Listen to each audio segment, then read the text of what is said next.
The film opens up in 2019 with Chicago under martial law due to a worldwide extraterrestrial invasion. The Drummond family tries to escape the city and breaches a barricade, only to face the extraterrestrial beings. Tragically, the parents are killed by the aliens, sparing only the two sons, Gabriel and Rafe. Fast forward to the year 2028, the world has surrendered to the alien legislators, submitting to their governance. That is, the aliens have full authority and control over the humans. Police, working for the legislators, are widespread to control anyone who revolts against the existing government. Digital communication has been shut down and people are forced to live under continuous monitoring. Furthermore, humans are enlisted to build closed zones, underground habitats for the aliens with access only granted to and by high government officials. Aliens have also placed a chip on the neck of every human being so that they can have complete information about humans. The next scene shows Rafe, the older brother from the Drummond family, whose parents were murdered by the aliens in 2019. Having witnessed the gruesome death of his parents, Rafe hates aliens. He leads a resistance group called Phoenix Group through which he has been waging a war against the extraterrestrials. He is determined to eliminate the aliens and avenge his parents' death. Meanwhile, the aliens want to find the hideout of the group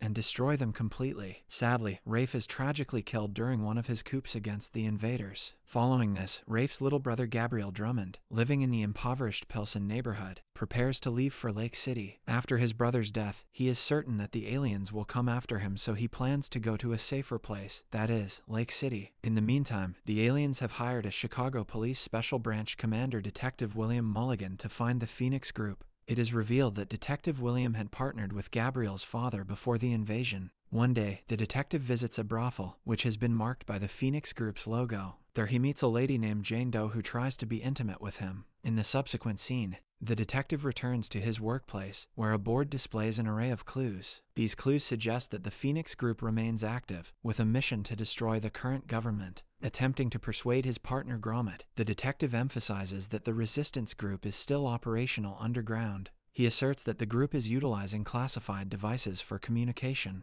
However, Gromit remains skeptical, dismissing William's claims and arguing that he is merely chasing ghosts. Despite this, William is determined to prove his partner wrong. Therefore, he monitors Gabriel, Rafe's little brother, for the next couple of days. Then one day, he drives down the Pilsen neighborhood, where the teenager lives. Gabriel is then confronted by the detective, who asks him various questions regarding the Phoenix Group. He wants to extract as much information as possible from the teenager. William is convinced that the Phoenix Resistance Group has not been neutralized, contrary to what the public has been told, but Gabriel offers him no information. Detective William also offers Gabriel to work with him. However, the teenager refuses to do so and walks away. It is revealed that the detective has been keeping an eye on the teenager through a GPS tracker. Subsequently, he discreetly watches Gabriel's actions from his office, keeping a vigilant eye on the teenager's whereabouts and interactions with others. Later that day, Gabriel meets with a coworker, who gives him a hand-rolled cigarette containing secret information on the Phoenix Group. The coworker then advises him to go to a specific location. Having arrived at the location, the teenager meets with a member of the resistance group. The man then takes him to Wicker Park, a completely abandoned place. There he meets his supposedly dead brother Rafe. Rafe explains that after his last attempt to eliminate the aliens failed terribly, he has been faking his death to the aliens so that he wouldn't be found. He has also removed the GPS tracker chip from his neck, therefore now nobody knows his whereabouts. Rafe then takes the coded cigarette and directs Gabriel to leave the city as Phoenix plans to attack the upcoming Unity rally at a place called Soldier Field. The Unity rally will have the presence of high-level government officials, including the mayor, who obey the aliens in their governance. The group's agenda is to kill all the aliens and the officials associated with them at once. Rafe insists Gabriel leave as soon as possible because he doesn't want his little brother to get hurt during the attack. Rushing to his apartment, Gabriel swiftly packs his belongings, but once again encounters Detective William. The detective had been discreetly keeping tabs on him. Although the teenager skillfully evades the detective, he finds himself trapped in an underground lair. In the meantime, Rafe and his team work to infiltrate the Unity rally, where not everyone is invited. Thankfully, the cigarette's code allows them to access Chicago's surveillance system and the deployment patterns of law enforcement units. It also allows them to know the whereabouts of the specific government officials and the positions of the aliens. Moreover, the resistance group also has an invisible alien explosive device, which if taken anywhere, will not be detected. As soon as the device is activated, it becomes invisible. Since the members of the Phoenix Group have their GPS tracker removed from their necks, they can easily carry out their coup.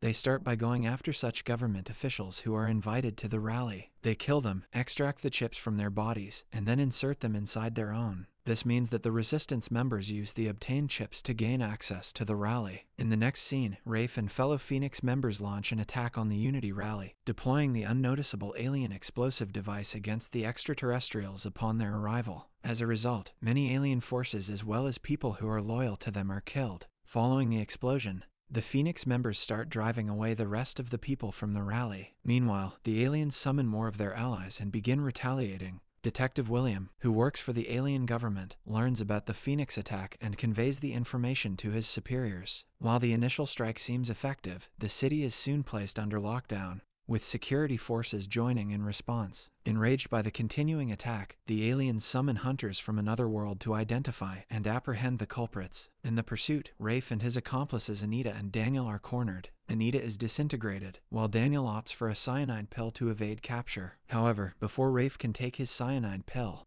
he is shot and apprehended by Detective William. At the same time, Gabriel manages to emerge from the underground lair, only to find out that the police have destroyed his escape boat. Following this, he is also taken into custody along with his brother Rafe. At the police station, Detective William shows Gabriel his brother being tortured for information. He wants the teenager to find the mastermind, the supposed ringleader behind the Phoenix group. Given his brother's battered condition, Gabriel is forced to oblige to the detective's instructions. William then convinces him to send a message through the Phoenix network in hopes of meeting the ringleader, number 1. In the next scene, Gabriel goes to the Phoenix group's headquarters and tells the members that he has special information for number 1. After hearing this, the members take him to their master's place. Gabriel follows the trail and discovers Jane Doe, a prostitute running a brothel in Pilsen. She unexpectedly recognizes him by name, leaving him bewildered. It turns out that Jane is the mastermind behind the Phoenix group. What's more shocking is that Detective William, along with other high-level government officials, is her usual client. A police raid soon ensues, resulting in Jane's tragic demise. Subsequent investigations uncover that Jane had secretly bugged her own residence, capturing conversations with special branch members and extracting classified information.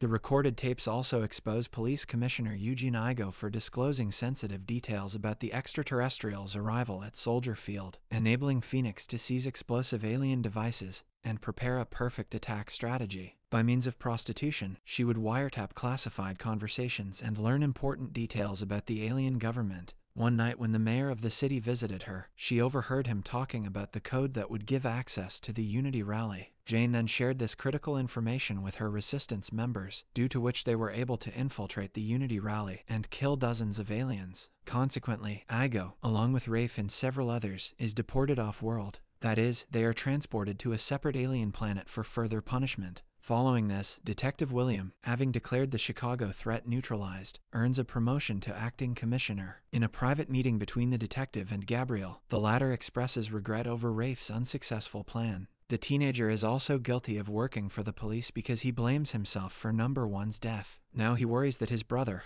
who had been planning something very big, might be dead. All their efforts spanning decades seem to have turned into a failure. Detective William, retrieving a box previously obtained from Jane, unveils a BlackBerry phone and hands the memory card to Gabriel. He then hints that perhaps failure was part of the plan. Gabriel later examines the card's contents, discovering a video capturing his own baby shower. To his surprise, the footage reveals that Jane Doe had connections to his mother, having taught at the same school. This means that Jane and his mother used to be friends. This is also the reason why Jane was able to recognize Gabriel when she first saw him earlier. The video concludes with scenes from the baby shower, where Detective William introduces himself, alongside several Phoenix members. It turns out that the detective has been a member of the resistance group all along. He then leaves a message for Gabriel, encouraging the teenager to carry on the legacy of Phoenix. Gabriel realizes that he now has to lead the Phoenix group and continue its mission. In the meantime, Detective William receives approval to rendezvous underground with the legislators. The underground known as the Closed Zone is where the aliens live, and only high-level officers are allowed to enter it. Having been promoted to an acting commissioner position, the detective is now allowed to go to the Closed Zone. As he descends, he grabs onto the alien explosive's invisible substance. It becomes evident that the apparent failure of the attack plan in the Unity rally was a meticulously orchestrated ploy. The failure allowed the detective to gain the trust of the alien government, consequently being promoted to a commissioner level. Now the big and ultimate plan is to launch the potent explosive device in the closed zone, from where all the aliens operate, since it is the base for the alien government. Destroying it would mean a potential win against the aliens. After he reaches the closed zone, Detective Williams swiftly activates the device, delivering a decisive and fatal blow to the legislators. Following this, the aliens all over the planet begin to lose their grip as they are all connected to the closed zone. Some are destroyed to the ground while others are weakened. In the credits, a map illustrates the successful destruction of the Chicago closed zone, accompanied by reports of additional resistance strikes and protests erupting in cities worldwide.